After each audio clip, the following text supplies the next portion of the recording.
Every blonde man or Northern European type barbarian, let's call ourselves barbarians, non-black hairs, has 7 black hair friends who are in a blood libel to kill you. They act like they're your best friends. You won't find out. You think they're your best friends. You'll whoop somebody's ass for them and everything. But you know what? They're all gonna kill you. It's a blood libel. The Christians do. The Christians are exterminating white men and women.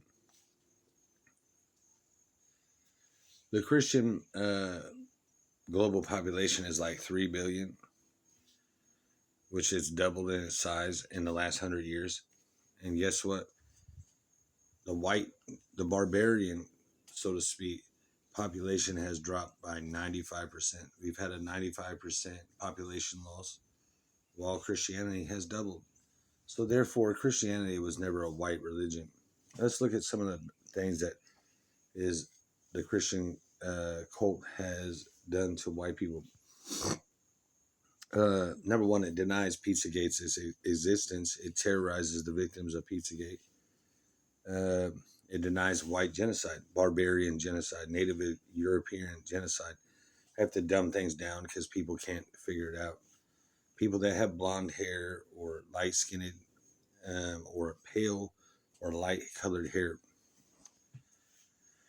which are natives of Europe. The men with black hair and women with black hair or dark hair and dark skin are not natives of Europe, which is the majority of Europe.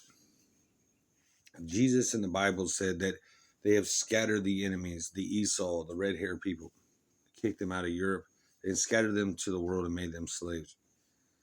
And it looks as though Jesus has done that. So why do we take part in this cult? It covers up snuff and 30,000 kids missing every year.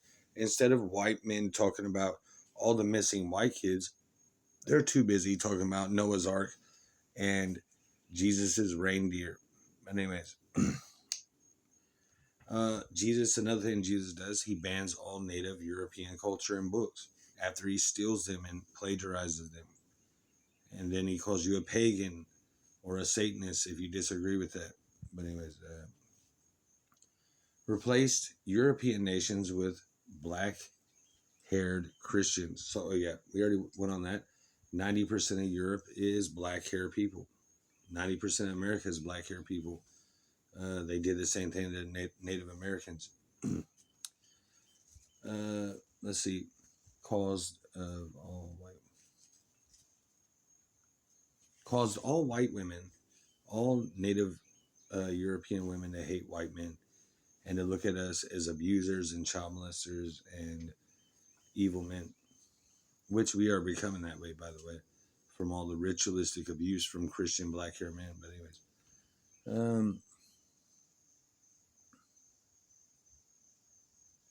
I don't even know my own writing.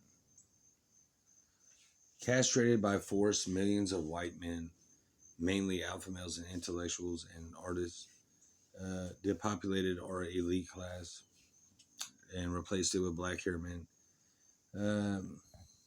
Banned any white nationalist groups, any white political groups is banned as racism. So natives of Europe are not allowed to have anti-occupation or any kind of political group or any kind of right to vote. They're not allowed to have guns. White people are not allowed to have guns in America. White men are now being banned from driving. We're not allowed to have cars. Anyways, sorry, I've been drinking a little bit. Banned all Native Europeans from communities, countries, towns, and families. You're not allowed to have even down to a family structure. You have to be scattered. You have to have 7 black hair friends watching over you. You're not allowed to have white communities. I've seen Asian communities, black communities, Mexican communities, Latino communities, Native American communities. I've never once in my entire lifetime seen a blonde picnic. The Christian cult, 80% black hair up. The Christians are the only cult who gets mass converts by drug smuggling. Oh yeah, Christian cult is the only one that indulges in selling drugs. And Jesus always says, that ain't me, that's just the drug dealers. Yet, wherever there's Christians, there's drugs.